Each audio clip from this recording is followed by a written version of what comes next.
जय श्री कृष्ण सभी को। कार्तिक महात्म 30वां अध्याय।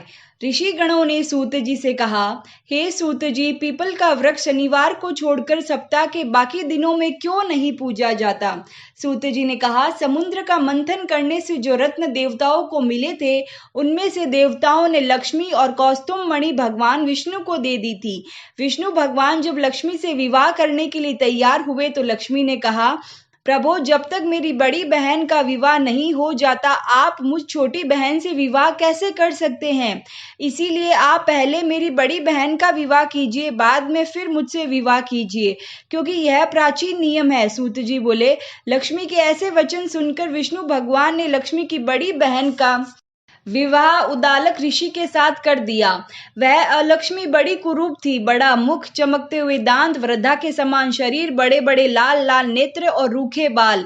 महर्षि उदालक भगवान विष्णु के आग्रह पर उनसे विवाह कर उसको वेद मंत्रों की ध्वनि से गुंजाते हुए अपने आश्रम में ले गए।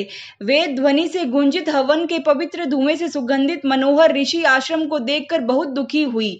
उसने महर्षि उदालक से कहा, इस आश्रम में वेद ध्वनि हो रही है, अतः यह स्थल मेरे रहने योग्य नहीं है, अतएव तुम मुझे किसी दूसरी जगह ले चलो। उसकी बात सुनकर महर्षि उदालक ने कहा, तुम यहाँ पर क्यों नहीं रह सकती और तुम्हारे रहने के योग्य दूसरी जगह कौन सी है, यह मुझे बताओ।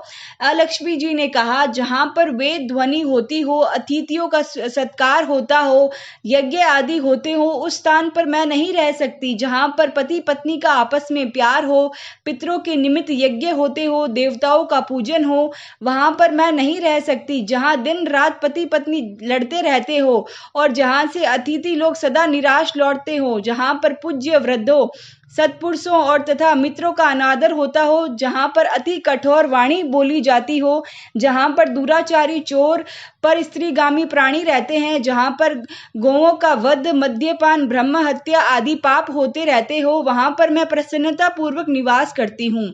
सूत जी ने कहा, इस प्रकार अलक्ष्मी के वचन सुनकर महर्षि उदालक का मुख मलिन सा हो गया। वह उस बात को सुनकर चुप रह गए। थोड़ी देर तक चुप रहने के पश्चात उन्होंने उससे कहा, अच्छा, तुम्हारे लिए ऐसा ही स्थान खोजूंगा, अतः मैं जब तक तुम्हारे लिए ऐसा स्थान ढूंढकर ना आऊं, तब तक तुम इसी पीपल के नीचे चुपचाप बैठी रहो। सूत जी ने कहा, महर्षि उदालक उसको पीपल के नीचे बैठाकर स्वयं उसके रहने योग्य स्थान ढूंढने के लिए निकले।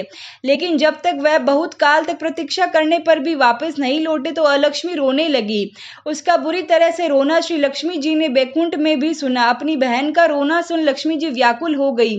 उन्होंने दुखी होकर भगवान विष्णु से कहा, प्रभु, मेरी बड़ी बहन अलक्ष्मी पति के त्याग देने से अत्यंत दुखी हो गई है।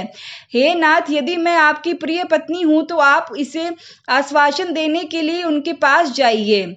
लक्ष्मी जी की प्रार्थना सुनकर कृपा सिंधु भगवान लक्ष्मी जी को साथ लेकर उस पीपल के पास गए जिसके नीचे अलक्ष्मी बैठी रो रही थी। उसको आश्वासन देते हुए विष्णु भगवान ने कहा, हे अलक्ष्मी, इसी पीपल की जड़ में तुम सदा सदैव के लिए निवास करो, क्योंकि मेरे ही अंश से इसकी उत्पत्ति हुई है और इसमें मेरा ही निवास रहता है।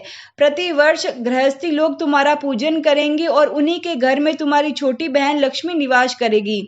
स्त्रियों को विविध प्रकार के उपहारों से तुम्हारी पूजा करनी चाहिए। मनुष्य को चाहिए कि वह पुष्प, धूप, गंध आदि से तुम्हारी पूजा करे, भी लक्ष्मी उन पर प्रसन्न होगी।